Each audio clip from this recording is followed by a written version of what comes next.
நம்ம சட்னி அரைச்சிருக்கோம். இப்போ இன்னைக்கு பார்க்க போகிறது என்னன்னு பார்த்தீங்கன்னா கொய்யாக்கால ஒரு சட்னி அரைக்க போகிறோம். இதில் மேலே இருக்கிறத கட் பண்ணிக்கலாம். மேலே இருக்கிறது கீழே இருக்கிறத நல்லா கட் பண்ணிட்டு இந்த மாதிரி ஒரு கொய்யா பழம் எடுத்துக்கிட்டா போதும்.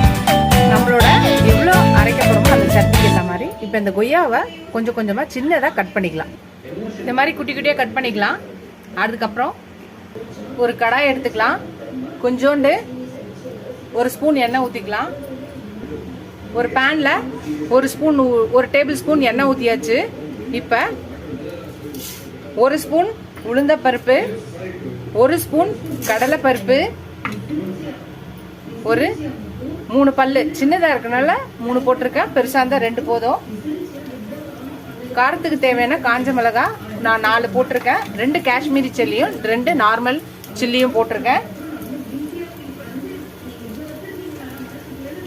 இதை வதக்கிக்கலாம்.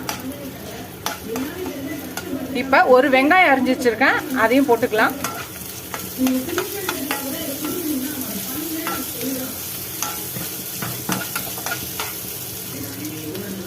கொய்யாக்காய் அரிஞ்சு வச்சிருக்கோம் இல்லையா, அதை போட்டுக்கலாம். வதக்கிக்கலாம்.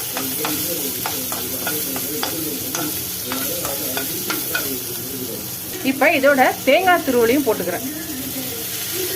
இப்போ இதையும் சேர்த்து வதக்கிக்கலாம். இதுக்கு தேவையான உப்பு போட்டுக்கலாம். இப்போ இதையும் சேர்த்து நல்லா வதக்கிக்கலாம்.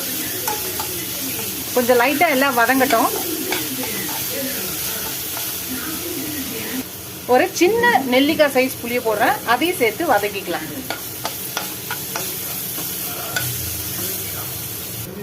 வதங்கியாச்சு. இப்போ அடுப்பு ஆஃப் பண்ணிட்டு இதை ஒரு இதில் வச்சுட்டு 6 நாள் மிக்சி ஜாரில் போட்டு நம்ம அரைச்சி எடுத்துகிட்டு வரலாம். ஃப்ரெண்ட்ஸ், நம்மளோட கோவா சட்னி, கொய்யா சட்னி ரெடி ஆயிடுச்சு. இதை ஒரு கிண்ணத்தில் மாற்றிட்டு இதுக்கு ஒரு தாளிப்பு கொடுக்கலாம்.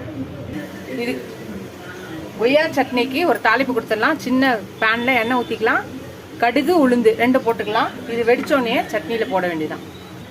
தாளிப்பு தாளிச்சாச்சு. இது மேலே நம்ம போட்டுடலாம். அவ்வளோதான் ஃப்ரெண்ட்ஸ், இதை நம்ம கலந்து விட்டாச்சு.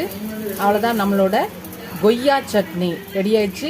இனிப்பு, புளிப்பு, காரம், ஒரு டிஃப்ரெண்ட்டான ஒரு சட்னி ரெசிபி. இது நீங்கள் இட்லி, தோசைக்கு, சப்பாத்தி கூட இதை நீங்கள் ட்ரை பண்ணி பாருங்கள். ட்ரை பண்ணி பார்த்துட்டு எப்படி இருக்குன்னு சொல்லுங்கள். இந்த வீடியோ உங்களுக்கு பிடிச்சிருந்தா லைக் பண்ணுங்கள். ஃபஸ்ட் டைம் என் சேனலை பார்க்குறவங்க சப்ஸ்கிரைப் பண்ணிட்டு பாருங்கள். ஃபுல் வீடியோ பாருங்கள். உங்கள் ஃப்ரெண்ட்ஸ்க்கு இந்த சேனலை ஷேர் பண்ணி சப்ஸ்கிரைப் பண்ண சொல்லுங்கள். நீங்கள் எவ்வளோக்கு சப்ஸ்கிரைப் பண்ணுறீங்களோ அவ்வளோக்கு என்கரேஜிங்காக இருக்கும், சப்போர்ட்டிங்காக இருக்கும். புது ரெசிபிஸ் கூட ஹெல்ப்ஃபுல்லாக இருக்கும். இதோட அடுத்த வீடியோவில் பார்க்கலாம். டாட்டா, பை பை ஃப்ரெண்ட்ஸ்.